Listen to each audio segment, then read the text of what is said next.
High, আপনারা সবাই ভালো আছেন তো? প্রায় বেশ কিছুদিন আগে টিচার্স ডেতে আমার ছেলে এই শ্যুটটা করেছিল। তো ওকে প্রথমেই দেখতে পাচ্ছেন ওকে নেপেল লাগিয়ে দিয়েছে। তারপর যথারীতি ওর শ্যুট করার জন্য যে জায়গাটাতে মানে ওর শ্যুটিংটা হবে, যে রুমে, সেই রুমে ওকে নেওয়া হলো। তো প্রথমে কয়েকবার ওকে ট্রেনিং দেওয়া হচ্ছিল যে কিভাবে কি করতে হবে। তারপর ওকে একটা স্ক্রিপ্ট দেওয়া হলো, ওর ডায়লগগুলো কিভাবে দিতে হবে। তো ঠিকঠাক মতো বলতে পারছিল না, যেহেতু একটু ছোট, তো উচ্চারণগুলো একটু কঠিন ছিল। তো যাই হোক, ডিরেক্টর ভাইরা আর অন্যান্য প্রডিউসার, এডি ভাইটাই যারা যারা ছিল, সবাই ওকে সুন্দর করে বুঝিয়ে দিচ্ছিল। ওই মানে টিচার্স ডের যেই মূল প্রোগ্রামটা ছিল, সেটার মধ্যে ওই একমাত্র সবচেয়ে ছোট বেবি ছিল আর কি। তো যাই হোক, ওকে যখন বসানো হলো, দেখতে পাচ্ছেন ওকে মেকআপ করানো হচ্ছে। জাস্ট দেখছিল যে ওর চুলটা সেট হয়েছে কিনা, ড্রেসটা ঠিকঠাক মতো পরানো হয়েছে কিনা। তা আমরা তো ভাবি যে কোনো একটা মানে প্রোগ্রাম যখন দেখি, কিংবা সিনেমা দেখি, নাটক দেখি, কিংবা অ্যাড দেখি, কত সহজে 2-1 সেকেন্ড কিংবা মিনিটে আমাদের দেখাটা হয়ে যায়। কিন্তু এটার পেছনে যে কতটা শ্রম দিতে হয়, শুধু যারা আর্টিস্ট তারা তো দেয়ই, কিন্তু যারা আশেপাশে যে লোকগুলো থাকে তাদেরও অনেক অনেক কষ্ট করতে হয়। দেখুন, ওকে বসিয়ে যে মানে ট্রেনিংটা দিচ্ছিল, তখন ছিল একটু গরমকাল, খুবই গরম ছিল। তো ফ্যান ট্যান বন্ধ ছিল, যেহেতু ফ্যান ছাড়লে মানে ভিডিও করতে প্রবলেম হবে। তো ককশিট দিয়ে ওকে বাতাস করছিল, ঘেমে যাচ্ছিল, তাহলে কস্টিউমটা নষ্ট হয়ে যাবে, তাই জন্য।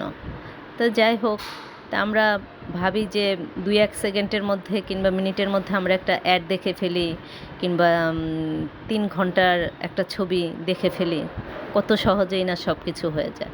কিন্তু অ্যাকচুয়ালি এতটা সহজ না। একটা ছবি যদি আমরা করতে যাই, মুভি যদি করতে যাই, সেটার জন্য প্রায় ম্যাক্সিমাম 2-3 বছর লেগে যায়। সাধারণ একটা যদি অ্যাডও করি, সেটার জন্য প্রায় 2-3 দিনের উপর লেগে যায়। এটা তো আমি কমই বললাম, আরও বেশিও লেগে যায়। কিছু কিছু অ্যাড আছে যে 7 দিনও লেগে যায়। তা আমাদের এই অ্যাডটা ছিল মূলত টিচার্স ডের উপর ভিত্তি করে। তো প্রথমে যখন শর্ট দিচ্ছিল, হচ্ছিল না, তারপর আবার নিচ্ছিল, তাও হচ্ছিল না। তো এরকম কয়েকবার করে আর কি নেওয়া হচ্ছিল। তো ও মানে ওরও কোনো প্রবলেম হচ্ছিল না, ছোট বলে কিছু করছিল না, মানে উচ্চারণগুলো একটু কষ্ট হচ্ছিল। তারপর ঠিকঠাক করে ওনারা দিচ্ছে, খুব যত্ন সহকারে ওকে বুঝিয়ে বুঝিয়ে কাছে ধরিয়ে ধরিয়ে সুন্দর করে মানে কথাগুলো বলছে। দেখতে পাচ্ছেন আমাদের ডিরেক্টর ভাইয়া এসে বসলো ওকে বোঝানোর দেওয়ার পরে, আর অন্যান্য ভাইরা ওকে সমানে বাতাস করে যাচ্ছে, যেহেতু ঘেমে একে তো নার্ভাস হচ্ছে এত লোক দেখে। তারপর হলো, যদিও এর ছোটো থেকেও করে আসছে, কিন্তু এ প্রোগ্রামটা একটু অন্যরকম ছিল, একটা স্কুলে ছিল। তা আমি কোথায় গিয়েছিলাম আমার ঠিক এতটা মনে নেই, কিন্তু স্কুলটা আমি একটু ঘুরিয়ে দেখিয়ে দিচ্ছি। খুব সুন্দর স্কুলটা, চারপাশটা খোলামেলা মাঠ, প্রকৃতি খুবই সুন্দর, চারিদিকে গাছ, আবার চারিদিক জুড়েই মানে স্কুলের বিল্ডিংগুলো খুবই সুন্দর। তা আমি উপর থেকে আর কি ভিডিওসটা করছিলাম। তো শর্ট যখন নেওয়া হচ্ছিল, ওই কিছুক্ষণ নেওয়ার পরে আমাদের লাঞ্চ টাইম হয়ে যায়। তখন আমাদের লাঞ্চের জন্য টাইম দেয়, আমরা লাঞ্চ করতে আসি। তো লাঞ্চ টাঞ্চ যখন বাচ্চাদের হয়ে যায়, তখন বড়রা আবার লাঞ্চ করার জন্য বসে। এদিক দিয়ে বাচ্চারা কী করে যে মাঠে একটু খেলাধুলা করছে, যে শুটিংয়ের ফাঁকে আমরা অনেক কিছুই করে থাকি, যে একটু খেলাধুলা করে আড্ডা মারা, কথা বলা, তারপর হাঁটা চলাফেরা, একটু ঘোরাঘুরি, সব কিছুই চলে। জাস্ট একটা মানে পিকনিকের মতো হয় আর কি। তো এদিক দিয়েও বড় ভাইরা খাওয়া দাওয়া করছিল, আর ওদের খাওয়া দাওয়া সব শেষ। তো ওরা মানে দেখতে পাচ্ছেন সব খাবারের আইটেম টাইটেম এই জায়গাটাতে আমাদের খাবারের সব কিছু করা হচ্ছিল। আর এদিক দিয়ে বাচ্চাগুলো একটু খেলাধুলা করছিল, কথাবার্তা বলছিল আর কি।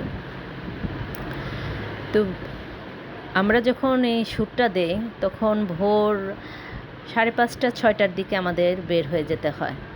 তো যাওয়ার পর থেকেই যথারীতি 7টার মধ্যে ব্রেকফাস্ট করার পরে আমাদের শটগুলো চলে। তা আবার লাঞ্চের পর আবার সেই শট নেওয়া শুরু হলো। তো যখন শটটা নিচ্ছিল শটটা যখন নিচ্ছিল তখন আবার বুঝিয়ে দিচ্ছিল যে কীভাবে করতে হবে। জাস্ট টিচার্স ডের এই বিজ্ঞাপনটাও হচ্ছিল ছোট থেকে বড় পর্যন্ত, মানে একটা বাচ্চা ছোট থেকে কিভাবে এস্টাবলিশড করে বড় হয় এবং টিচারের প্রতি কেমন মায়া মমতা আন্তরিকতা শ্রদ্ধা ভক্তি থাকে এবং টিচারের কথা কিভাবে মেনে তারা এতটা বড় হয়ে উঠেছে সেগুলি আর কি প্রায় 1-1.5 মিনিটের মধ্যে তুলে ধরা। তা আবারও সেই শর্ট দেওয়া শুরু করে দিল। তো একটা মজার বিষয় হলো কি, আমরা যেই স্কুলটাতে শর্ট দিচ্ছিলাম, মানে আমার ছেলে শর্ট দিচ্ছিল, সেই স্কুলের প্রাক্তন যে হেডমাস্টার ছিল তাকেই নিয়ে আসা হয়েছিল। আর তাদের বড়বেলার যেই ভায়াগুলো মানে অভিনয় করেছে তারাও নাকি একসময় স্কুলটাতেই পড়েছিল। তো এটা খুব একটা আশ্চর্যজনক বিষয় আমার কাছে লাগছিল আর কি। তো আবার দেখছেন মনিটরে ডিরেক্টর ভাই, তারপর প্রোডিউসার ভাই, তারা দেখছে কেমন কিভাবে করে দিতে হবে, কিভাবে ডায়লগগুলো দিতে হবে, কে কোথায় কোন পাশ দিয়ে দাঁড়াবে, এগুলো সবই আর কি বলে দেওয়া হচ্ছিল। ঠিক ওইভাবে সব কিছু করছিল আর কি ওরা। তো আপনাদের কাছে যদি মানে কি বলবো, যদি ভালো লেগে থাকে তাহলে কমেন্টস করে কিংবা লাইক দিয়ে আমাকে জানাবেন, ঠিক আছে? তারপর তো আমাদের সব কিছু মানে ভিডিওটা সব কিছু তৈরি হয়ে যাওয়ার পরে আমি ফুল ভিডিওটা আপনাদের আবার দেখাবো যে এতটা কষ্টের পর মানে কীরকম ভিডিওটা হলো সেটা আমি আবার মানে দেখিয়ে দেব। তো দেখতে পাচ্ছেন সবাই যখন একত্রে মানে কাজটা শেষ হয়ে গেল সবাই একসাথে দাঁড়িয়ে একটা সেলফি নিচ্ছিল। তো এই ছিল আজকে আমার ব্লগ।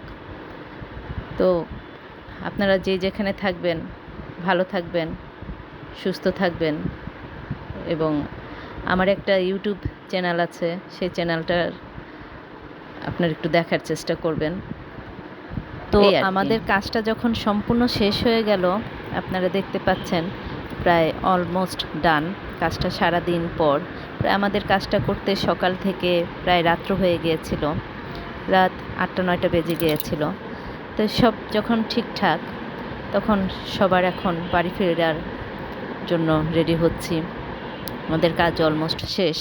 তো আমি সম্পূর্ণ ভিডিওটা দিয়ে বললে তো আজকে কথা শেষই হবে না। সবকিছু বলা যাবে? ক্লাসে 1 মিনিট লেট করলেও স্যার অ্যাটেন্ডেন্স দেয় না।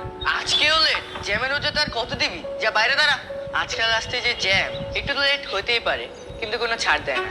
ছাড় দিত না বলেই সময়ের মূল্য দিতে শিখেছি। আর এই পাংচুয়ালিটি আমাকে জীবনে অনেক দূর এগিয়ে নিতে সাহায্য করেছে। কাকের ঠ্যাং বগার ঠ্যাং, যা আর 10 পাতা লিখে নিয়ে আয়। আমার হাতে লাগে কিন্তু অত খারাপ না, তবুও স্যার খুশি না। এত পারফেকশনিস্ট কি হওয়া যায় বলেন? আসলে পারফেকশনের কোনো শেষ নেই, তবে স্যার একটা কথা বলতেন, practice makes man perfect and this practice is the perfect ingredient for success. Sir একটা ওয়ার্ড আছে ওয়ার্ল্ড ফেমাস, ফোকাস। তিনি বকলো ফোকাস বলেন, আবার আদর করে ফোকাস বলেন। আমি মাঝে মাঝে ঘুমের মধ্যে স্যারের আওয়াজ শুনতে পাই, এই ফোকাস কর। আর এই ফোকাসের কারণেই কাজের pressure, family pressure, work life balancing এক তুড়িতেই সামলে ফেলতে পারি। আর স্যারের এই শিক্ষাটা আমার যে অর্গানাইজেশন আছে সেখানে আমি সবাইকে ফলো করতে পারি।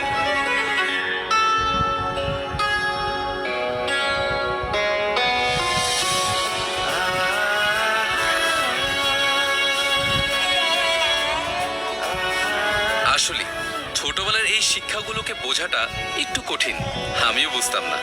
কিন্তু লাইফের বেটারমেন্টের জন্য এই চ্যালেঞ্জগুলোকে একসেপ্ট করা কতটা ইম্পর্টেন্ট তা এখন আমি বুঝি। আজকে যা মনে হচ্ছে বাধা প্রতিবন্ধকতা, আসলে তা জীবনে এগিয়ে যাবার ফর্মুলা। আর এই ফর্মুলা শেখানোর মাস্টার আমাদের টিচার।